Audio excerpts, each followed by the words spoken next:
Good morning, everyone. Oh, isn't that nice? Thanks. Good morning back.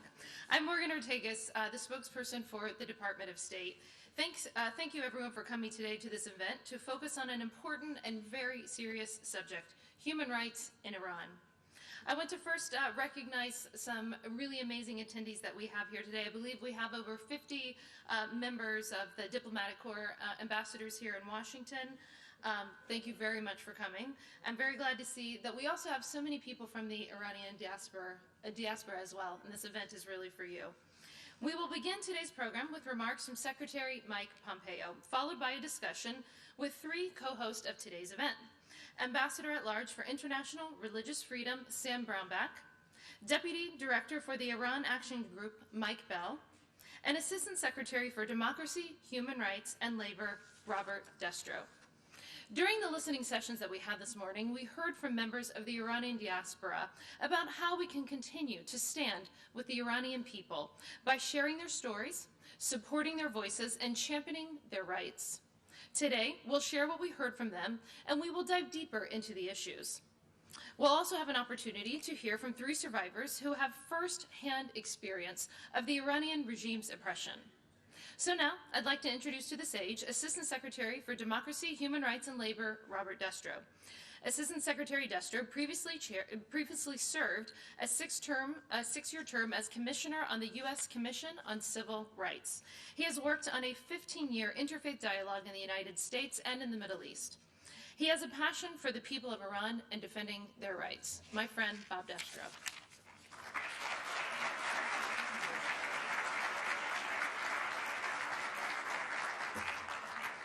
Good morning, everybody, and on behalf of the Department of State and the Bureau of Democracy, Human Rights, and Labor, I'd like to welcome you this morning and thank you all for your participation.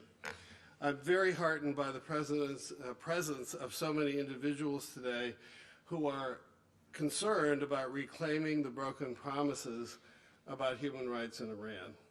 I also yearn for the day when those who wanted to be here with us today will be free to join us in an extended conversation about the promises that date back more than 2.5 millennia to the time of Cyrus the Great and his historic decrees that were the precursors of modern-day conceptions of human rights. Secretary Pompeo has been clear that our priority here at the State Department should be to stand with the Iranian people and their demands for a government that represents their interests and respects their rights. The Secretary had been barely in his job for a month when he delivered a speech after the deal, A New Iran Strategy. That was in May 2018. And he followed that up with a speech supporting Iranian voices in July 2018. He spent countless hours meeting with members of the diaspora, as well as worked tirelessly to bring home the many Americans who are detained unjustly in Iran, including Professor Wang, who just came home. Ladies and gentlemen, it's my privilege to introduce the 70th Secretary of State, Secretary Michael R. Pompeo.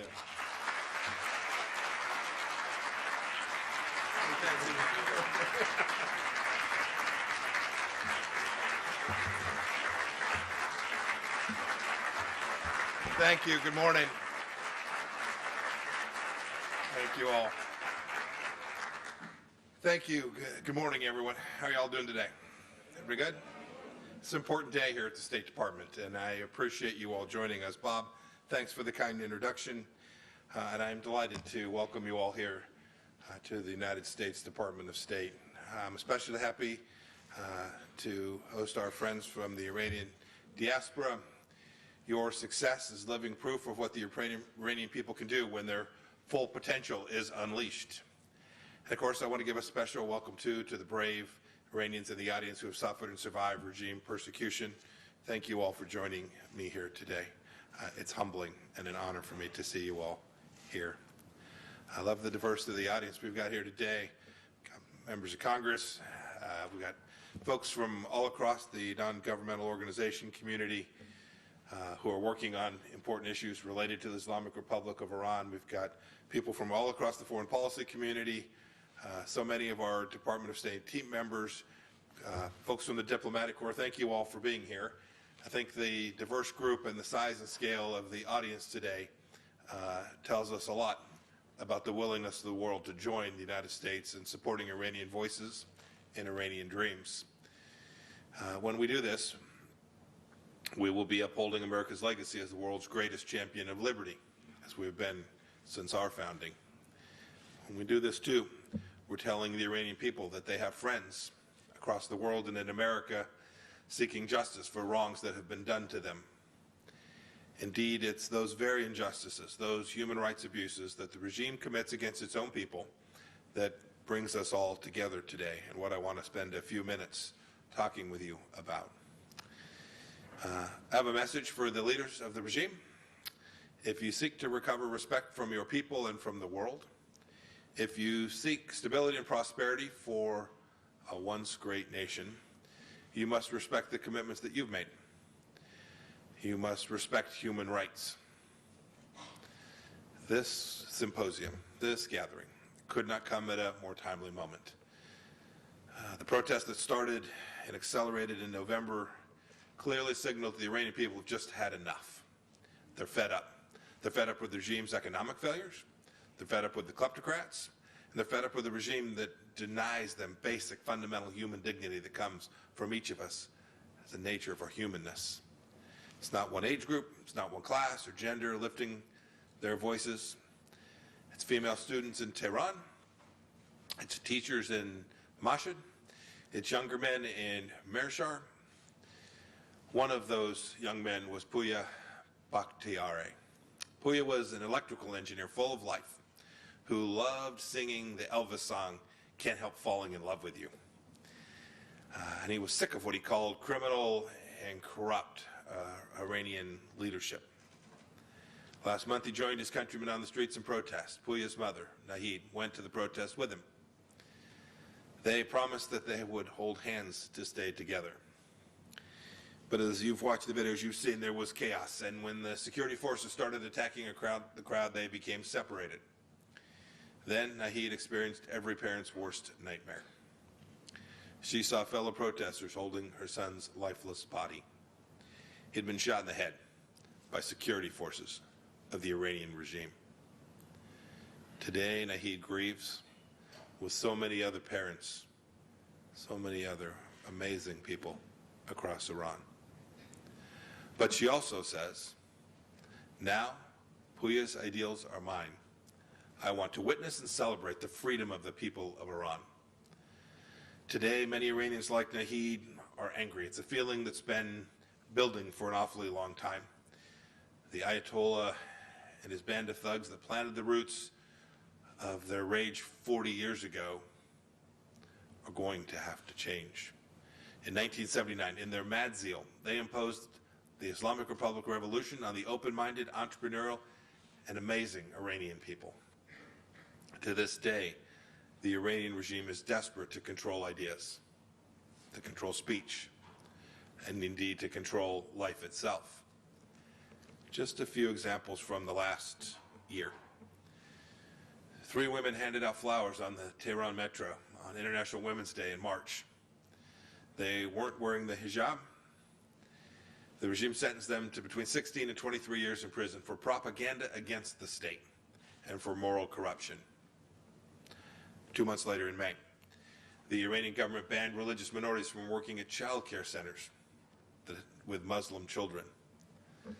The Community to Protect Journalists reported just this past week, just a few days ago, that there are 11 journalists currently imprisoned in Iran.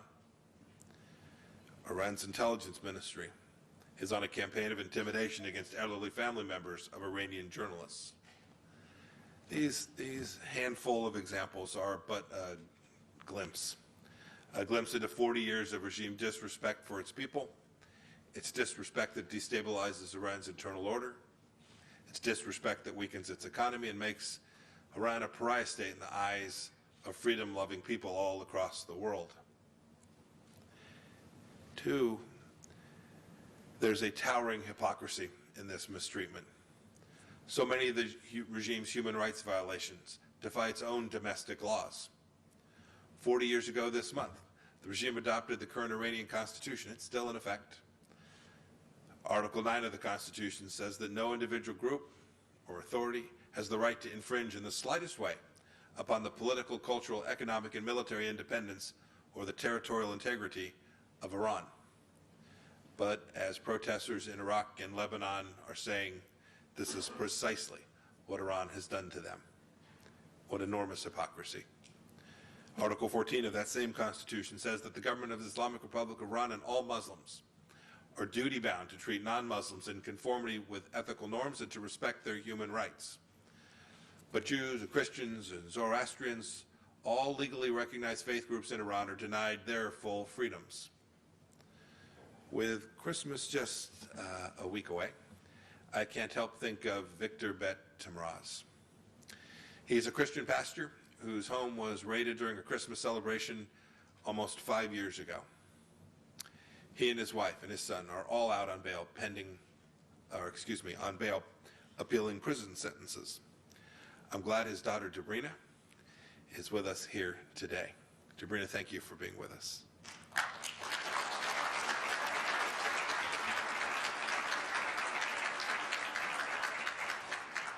You know, that same document, that same constitution says that all people of Iran, whatever ethnic group or tribe to which they belong, enjoy equal rights. But the regime treats so many ethnic minorities in Iran as second or third class citizens. Article 27 of the Constitution allows for public gatherings and marches, but it's when citizens speak up that the regime's hammer really comes down. Think of the thousands, you all know them, think of the thousands of Iranians executed in prison following protests in 1988. The students that were slaughtered in the protest in 1999. And then think of the protests in 2009. We all recall the cries of, "Where is my vote?" Those protesters were met with more bloodshed and sentences to be served out in places like Evin Prison. You know, it's the same story today. The regime has killed hundreds and hundreds of protesters since mid-November, possibly more than 1,000. The regime cut off the internet, basic communication tool, to try and stop the world to see the horrors that were taking place inside of their country. I can't imagine, but does the regime really think that this is the path that leads to prosperity and strength? I think not. I think they know differently. I asked the same question on Iran's infidelity to its international obligations and commitments. Iran's a founding member of the International Labor Organization. But the regime steals money, drains their pensions. This money is taken from the citizens for their use to take care of their families and turns it into shell casings in the sands of Syria and Yemen.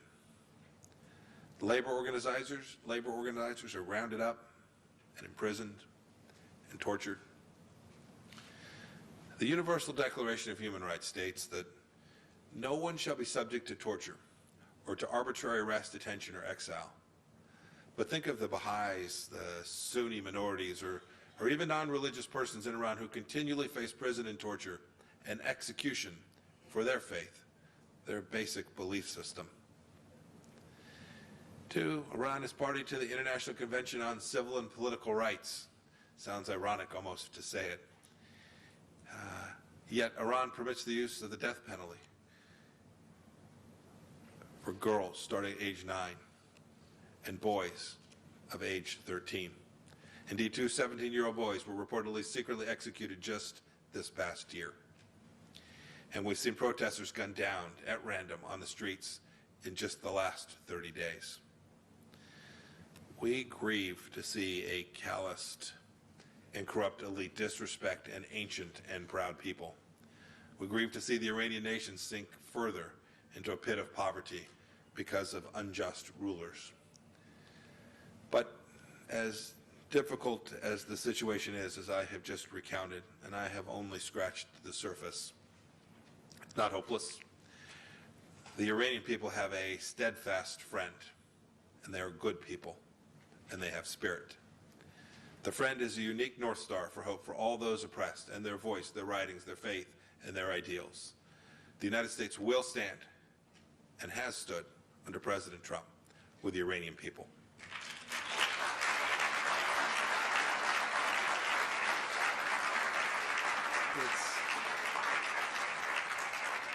Our public support, our moral support is important. Our calls for justice matter.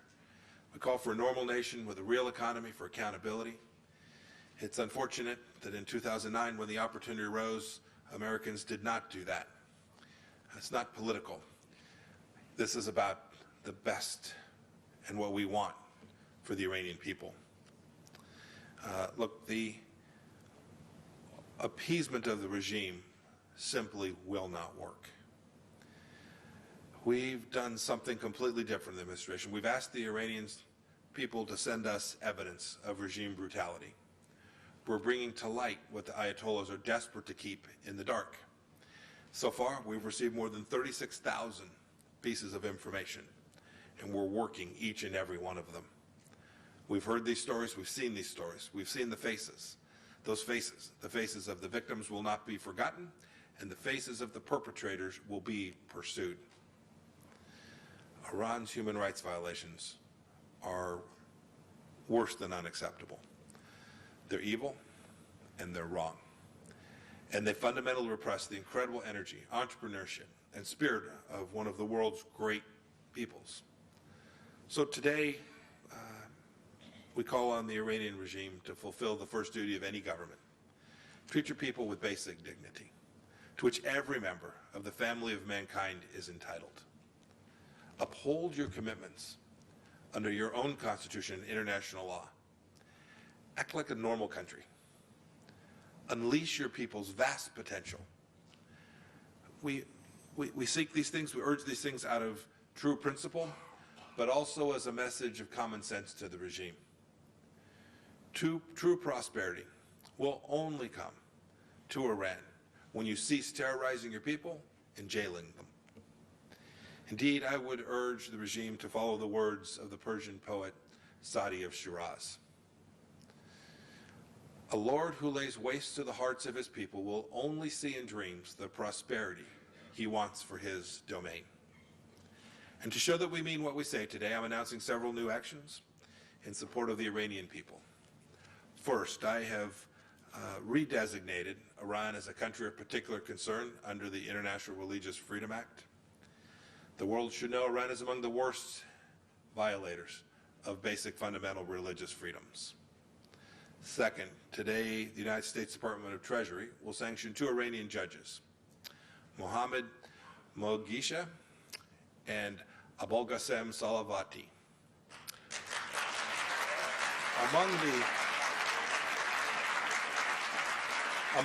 Among the heinous acts that Moghesha was to sentence Nasrin Sotoudeh, a human rights lawyer and a women's rights defender, to 33 years in prison and to 148 lashes. And Salavati sentenced an American citizen, Xiuyue Wang, for 10 years in prison on false charges of espionage. We're glad we won Xiuyue's release, but he should have never been sentenced or jailed in the first place. Salavati has sentenced hundreds of political prisoners. He's the go-to guy. He sentenced journalists and human rights activists to prison or worse, to death. He's a tool of the regime's oppression, not an impartial friend of justice. And today, he's now sanctioned by the United States of America. Third, under the Immigration Nationality Act, we're restricting visas for current or former Iranian officials and individuals responsible for or complicit in the abuse, detention, or killing of peaceful protesters, or for inhibiting their rights to freedom of expression or assembly. Our action will also restrict visas for these individuals' family members. The materials that are being provided to us by citizens from all across Iran will be invaluable in us using this new authority to put true pressure and to hold accountable those who are denying freedom and justice to the people of Iran.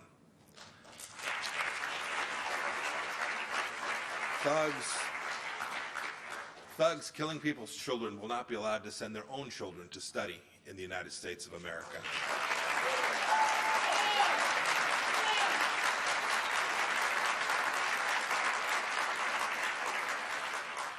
These are serious measures, they're thoughtful measures that took us a little bit of time to get to the right place.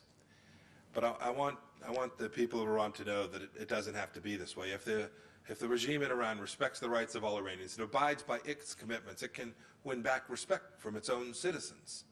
It can shed the black label of being an outlaw regime in the eyes of the world. And very importantly, it can enjoy sustained prosperity and peace for its people as well. I think the leaders must know that their people are demanding it.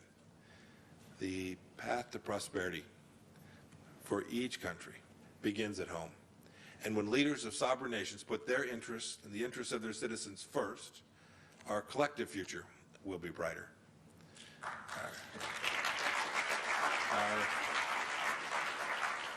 Our people will be happier. Basic freedoms will be respected. Our partnerships will be stronger. Just think of what could happen between our two countries. The President talks of this often. One day, the locks on the doors of the Iranian embassy here in Washington could be cut off. One day, Iran Air could fly direct to Los Angeles or to Houston. Everyone should suffer LAX. One day our leaders could receive one another in goodwill and not as adversaries. What a moment that would be when we could reach those times. I pray and I hope that this day comes soon. We, along with you all, are working to make this happen, and I hope that the regime will soon see its path clear to permitting this to happen. But no matter what, I tell the Iranian people what I have said for many months, and I will continue to say so long as it is required to be said. America hears you. America supports you. America stands with you. We do so for your sake, for the sake of freedom, for the sake of basic human dignity, for the sake of respect. Thank you all for being here today. May God bless the people of Iran, and may God bless the people of the United States of America.